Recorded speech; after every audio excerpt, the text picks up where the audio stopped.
राधिकायै तदालय कृष्णाय कृष्णभक्ताय तद्भक्ताय नमो नमो। श्री कृष्ण चैतन्य प्रभु नित्यानंद श्री अद्वैत गदाधर श्रीवासादि गौर भक्त वृंद। हरे कृष्ण कृष्ण कृष्ण हरे हरे, हरे राम राम राम हरे हरे। सर्वाग्रे अस्मदीय गुरुपाद पद्म हमारे दिव्य ज्ञान प्रदाता भगवान सेवार अधिकार प्रदाता पूज्यपाद श्री अच्युतानंद गुरुदेवेर रातुल चरण कमले आमी आमार साष्टांग दंडवत प्रणति ज्ञापन करी। तत्पश्चात आमार परम गुरुपाद पद्म नित्यला प्रविष्ट जयन विष्णुपाद अष्टोत्तर शतशिला भक्ति प्रमोद पुरी गोस्वामी ठाकुरेर रातुल चरण कमले आमी आमार साष्टांग दंडवत प्रणति ज्ञापन करी। तत्पश्चात चार सम्प्रदाय सकल आचार्यवृंद भक्तवृंद एवं এই অনলাইনের মাধ্যমে যেসব ভক্তবৃন্দ এই হরিকথা শ্রবণ করছেন তাদের চরণেও যথাযোগ্য দণ্ডবত প্রণতি জ্ঞাপন করি। হরিনাম সংকীর্তনের মহিমা, হরিনাম সংকীর্তন কেন করব, করলে কি হয়, সেই সম্বন্ধে আজকে আমরা জানব শাস্ত্র থেকে শ্রীমদ্ ভাগবত কি বলছে। কারণ এখানে অনেক মতবাদ আছে, সেই মতবাদ আমরা জানব না। শাস্ত্র হচ্ছে ভগবান শ্রীকৃষ্ণের উপনিসৃত বাণী, সেই শাস্ত্রতে কি বলছে, ভগবান কি বলছে সেটা আমরা জানব। শ্রীমদ্ ভাগবত বলছেন, ভাগবতে বলছে কলের দোষ নিধি রাজন অস্তি এক মহান গুণ কীর্তনাদেবস্ব কৃষ্ণস্ব মুক্ত সঙ্গ পরামৃজেত। কলিযুগটা হচ্ছে সমস্ত রকম দোষের আকার। কলি মানে হচ্ছে কলহ বিবাদ অশান্তির যুগ। এখানে হচ্ছে একটাই মহান গুণ, সেটা হচ্ছে কীর্তনাদেবস্ব কৃষ্ণস্ব মুক্ত সঙ্গ পরামৃজেত। কেউ যদি সাধু সঙ্গের মাধ্যমে কলিযুগে হরিনাম সংকীর্তন করে সে তৎক্ষণাৎ মুক্ত হয়ে যান। এই জন্যে ভাগবতে শুরুতেই সুখদেব গোস্বামী পরীক্ষিত মহারাজকে এটা বলছেন, হে রাজন, এই কলিযুগে দোষ পরিপূর্ণ এক সমুদ্রেরই মতো, দোষের সমুদ্র। সমুদ্রে যেমন শুধু জলই জল অথই সাগর, তদ্রূপ এই কলিযুগটা হচ্ছে সমস্ত রকম দোষের আকার। আকার মানে খনি, শুধু দোষ আর দোষ, সর্বত্রই দোষে ভরা। এই জন্য সেই দোষের মধ্যেও একটাই মাত্র মহান গুণ, সেটাই বলছে। তবুও এর মহৎ গুণ রয়েছে। সমস্ত রকম দোষের আকার হলেও এখানে একটা মহান গুণ রয়েছে। সেই গুণটা কি? কেবলমাত্র হরে কৃষ্ণ মহামন্ত্র কীর্তনের ফলে মানুষ জড় জগতের বন্ধন থেকে মুক্ত হয়ে ভগবত ধাম ফিরে যেতে পারে। কেউ যদি এই কলিযুগে শুধু হরিনাম সংকীর্তন করব, এটা যদি ভেবে নেয় যে আমি নাম সংকীর্তন করব, কারণ কলিযুগে নাম রূপে কৃষ্ণ অবতার, নাম হইতে হয় সর্ব জগত নিস্তার। এই নাম রূপেই ভগবান অবতরণ করেছে। কেউ যদি নামকে আশ্রয় করে অর্থাৎ ভগবানকে ধরে রেখেছে। এই জন্যে নামটাই হচ্ছে কলিযুগের একমাত্র যুগধর্ম। প্রভু বলে, কহিলাম এই মহামন্ত্র, ইহা জপ গিয়া সবে করিয়া নির্বন্ধ, ইহা হইতে সর্বসিদ্ধি হইবে সবার। এই মহামন্ত্র কেউ যদি কীর্তন করে তার সর্বসিদ্ধি। তার কি চাই? সর্ব পাপ উপশমনম, সর্ব পাপ থেকে মুক্ত করতে পারবে। সর্ব উপদ্রব নাশনম, সর্ব উপদ্রব নাশ করে দেন। সর্ব দুঃখ ক্ষয়করম হরে নামানু সংকীর্তন, সর্ব দুঃখ নাশ করতে পারেন এই কীর্তন, এই হরে কৃষ্ণ মহামন্ত্র। এই জন্য কলিযুগে সমস্ত রকম দোষের আকার হলেও একটাই মাত্র মহান গুণ। কেউ যদি অপরাধ থেকে মুক্ত হয়ে এই হরিনাম সংকীর্তন করে সে তৎক্ষণাৎ ভগবত ধাম প্রাপ্ত হবে। এই জন্য প্রতিটা জীবের কর্তব্য হচ্ছে কলিযুগে হরিনাম সংকীর্তন করা। যারা প্রকৃত বুদ্ধিমান, মহাপ্রভু বলছেন এই নাম সংকীর্তন কারা করবে? যারা প্রকৃত বুদ্ধিমান, সুমেধস্ব, যারা সুমেধা সম্পন্ন তারাই কলিযুগে সাঙ্গ পাঙ্গ পরিবৃত হয়ে হরিনাম সংকীর্তন করবেন। তারপরে বলছে কুমেধা আর সুমেধা। কৃষ্ণ বর্ণ তিসাও কৃষ্ণ সাঙ্গ পাঙ্গ পার্ষদম যজ্ঞই সংকীর্তন প্রয়োজন্তি হি সুমেধস্ব। কলিযুগের যজ্ঞ হচ্ছে কাঠ জ্বালিয়ে ঘি পুড়িয়ে, এই যজ্ঞ কলিযুগে নেই, এটা তেতা যুগে ছিল। তাহলে কলিযুগের যজ্ঞ কি? কৃষ্ণ বর্ণ তিসাও কৃষ্ণ সাঙ্গ পাঙ্গ পার্ষদম যজ্ঞই সংকীর্তন। যজ্ঞ হচ্ছে সংকীর্তন, কলিযুগের যজ্ঞ হচ্ছে নাম সংকীর্তন। কেউ যদি সংকীর্তন করে সাধু সঙ্গের মাধ্যমে, সে তৎক্ষণাৎ ভগবত ধাম প্রাপ্ত হবে। এই জন্যে কলিযুগে নাহি তপ যজ্ঞ, যেই জন ভজে কৃষ্ণ তার মহাভাগ্য। জপ তপ কলিযুগে কোনো যজ্ঞ উপাসনা কিছু নেই। এই জন্যে কলিযুগের ধর্ম হয় নাম সংকীর্তন। চারি যুগে চারি ধর্ম জীবেরও কারণ। চারটে যুগ সত্য তেতা দাপর কলি। সত্য যুগে ধ্যান, তেতা যুগে যাগযজ্ঞ, দাপর যুগে পূজা অর্চনা, আর কলি হরি কীর্তনাথ।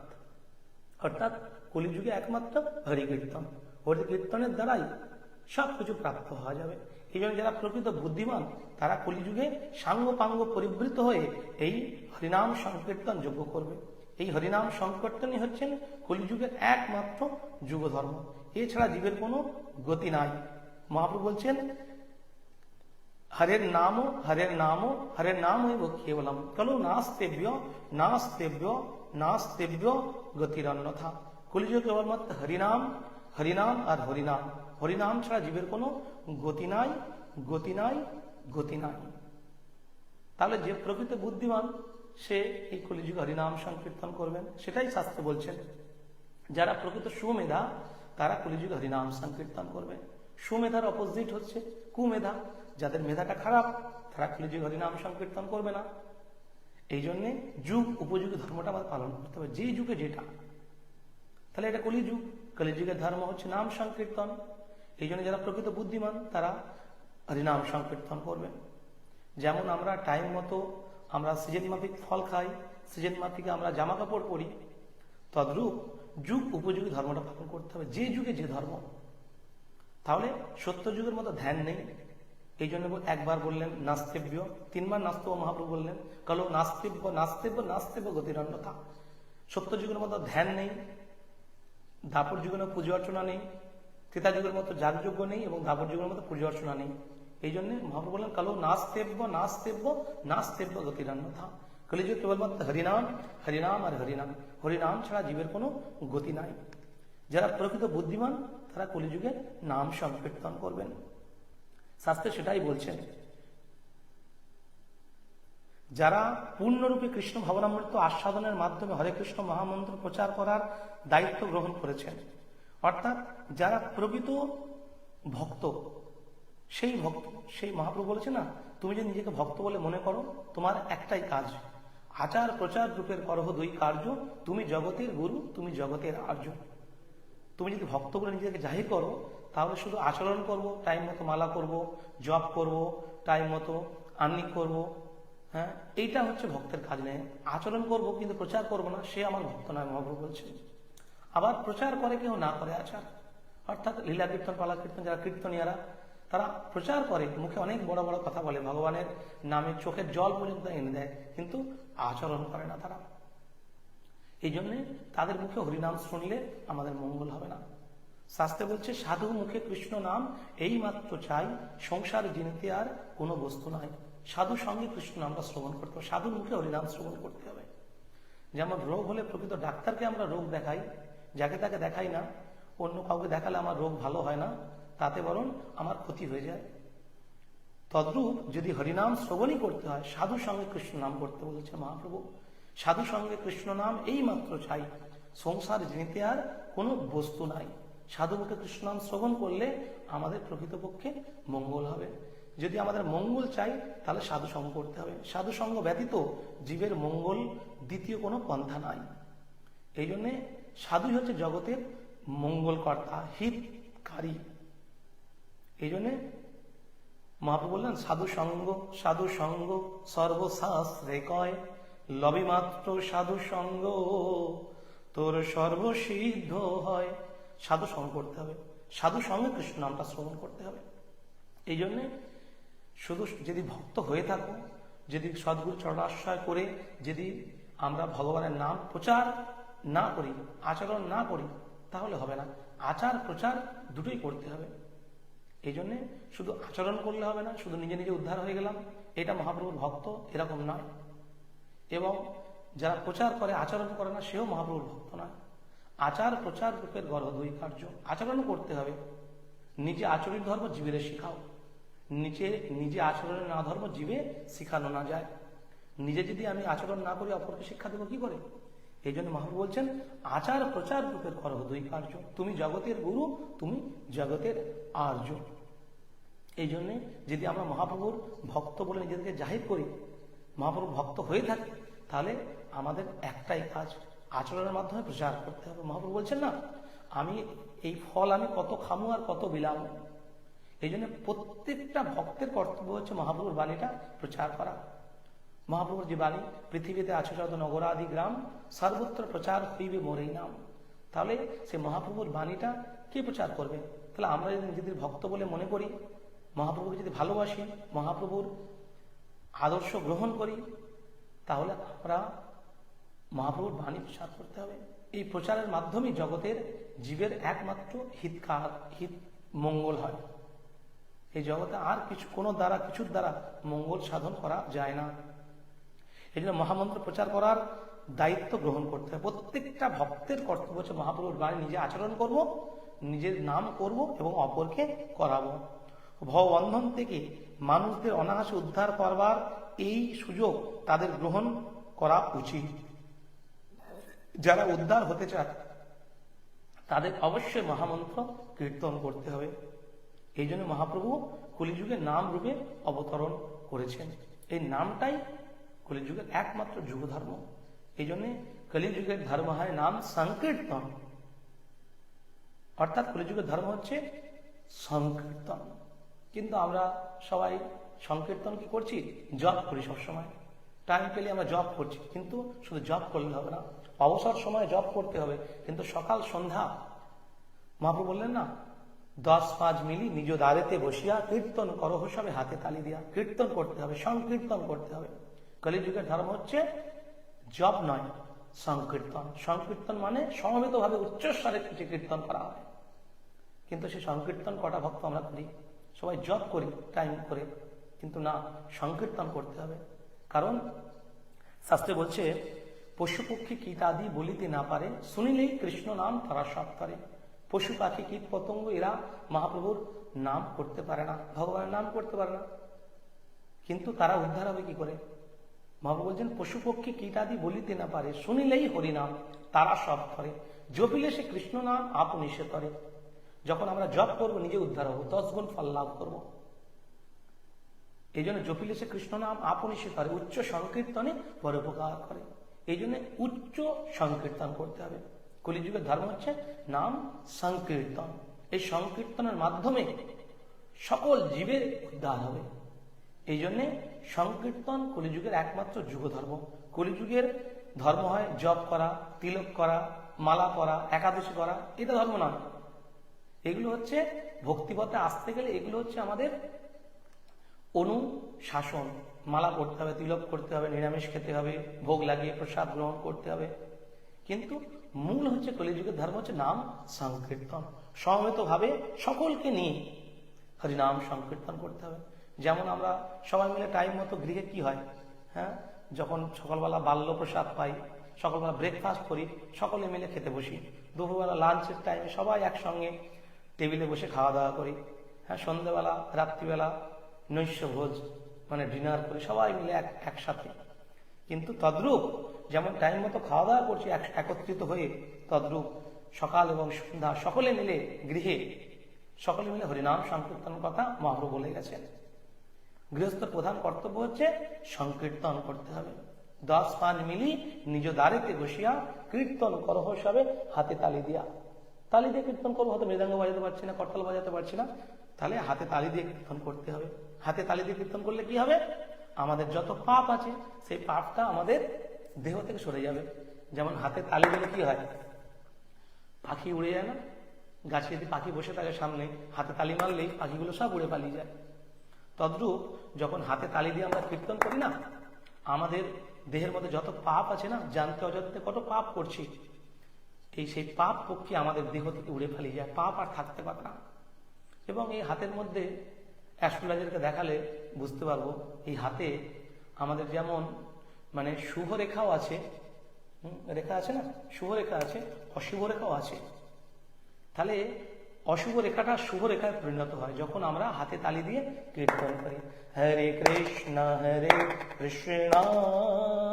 কৃষ্ণ কৃষ্ণ হরে হরে, হরে রাম রাম রাম রাম হরে হরে।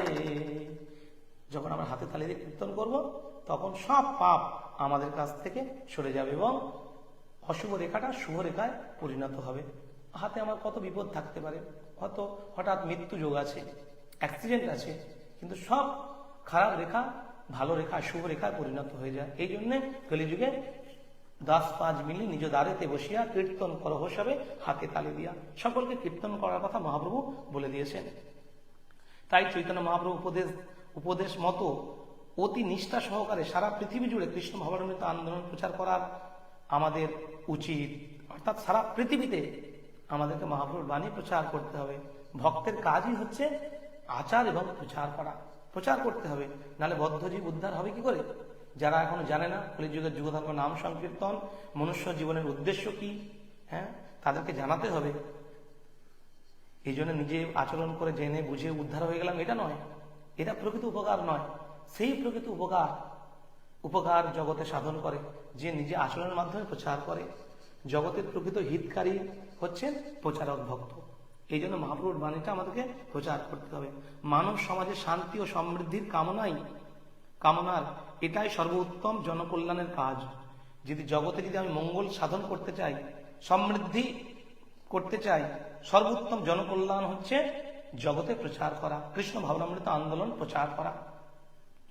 শ্রীকৃষ্ণ চৈতন্য মহাপ্রভু আন্দোলন বলতে বোঝায় শ্রীকৃষ্ণ সংকীর্তন প্রচারের আন্দোলন, অর্থাৎ কৃষ্ণ নাম প্রচার, এটা হচ্ছে আমাদের আন্দোলন। এই জড়জগতিক কোনো আন্দোলন নয়। এই পার্টি পলিটিক্স এগুলো যারা প্রকৃত ভক্ত হবে তারা এসবের মধ্যে থাকে না। জগতে থাকতে গেলে, সমাজে থাকতে গেলে আমাকে ভোট দিতে হবে, যাকে ভালো লাগে ভোট দেব, কিন্তু পলিটিক্যাল পার্টি বিভিন্ন এসবের সঙ্গে আমাদের যুক্ত না থাকাই ভালো।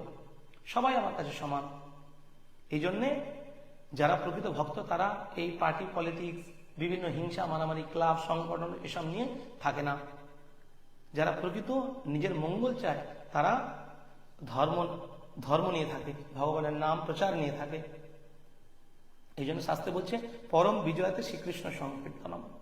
পরম বিজয় যদি আমরা জয়ী হতে চাই তাহলে সংকীর্তন করতে হবে। জয় লাভ করতে চাই, শ্রীকৃষ্ণ সংকীর্তনের পরম বিজয় হোক।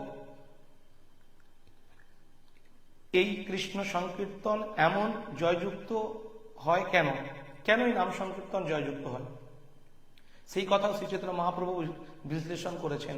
চেত দর্পণ মার্জন, হরে কৃষ্ণ মহামন্ত্র কীর্তনের ফলে হৃদয় নির্মল হয়।